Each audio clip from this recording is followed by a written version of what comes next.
kërcënimi i Medvedevit ishte një kërcënim Medvedev edhe herë tjera është përdorur si zëri ashpër, po. Sa që është bërë bajat me ato kërcënimet që bëjnë ato polici mirë, polici keq.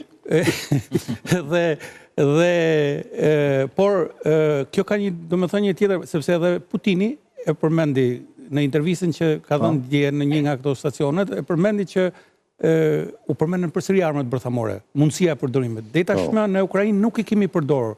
Deri tani thot. Pra në farë mënyrë indirekt edhe Putini përforcoi atë të pas edhe reagim tash për të Trumpit lidhje me këtë, ka thënë se bolli përmend ato ç'është kjo ndodh. Faktikisht reagimi i Departamentit të Shtetit ka qenë edhe, domethënë që edhe ata nuk bishin dakord me këtë armpushim traditor. Edhe ata deshen një armpushim një mujor, sepse armpushimi traditor ishte për të bërë një fest. Edhe në një farë mënyrë i bie kështu që kur bën dasëm ke shtëpia jote, unë të vitë vrasë edhe Krushit, mundësisht edhe dhëndre dhe nusën, dhe kur du të bëj unë dasëm, ti du të mjapësh besën që mos më cënosh as dhëndre, as nusën, as Krushit. Kjo është nga ana... Kjo është, së thush, kërkesa që kërkesa ruse në raport me ato Ukrajinës. Po. Këtu është dhe mos marrëveshja, por Ukrajina ka thënë dhe një gjë, që ne nuk ka thënë që do sulmojmë me drona, varet që kanë pas ide, ndoshta do sjellin një dron me një flamur Ukrajina, si që bëm ne në neshjen me Serbinë.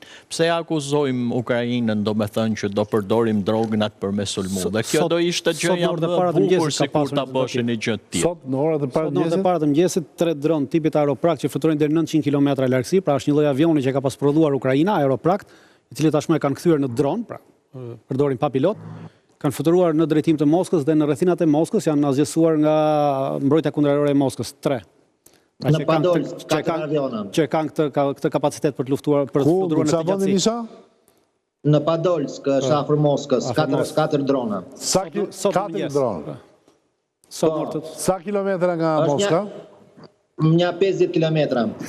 Pra në total dronët kanë fluturuar rreth 700 km largësi. Po mirë, për 700 km nuk janë azgjesuar dot, nuk kanë pas. Sepse problemi është që fluturojnë ulët, pra kur fluturon nën 30 metra, mbi nivelin e detit është vështirë që radarët të kapin, po thuhet e pamundur. Dhe nuk ka nevojë për fluturon nëpërmjet GPS-it, pa pasur nevojë për mbulim satelitor. Ne nuk e dim gozë, nëse këto kanë qenë prova teknike. Po pra thash ka pasur një provë sot, undaj thash ka pasur një provë sot, thash në mëngjes.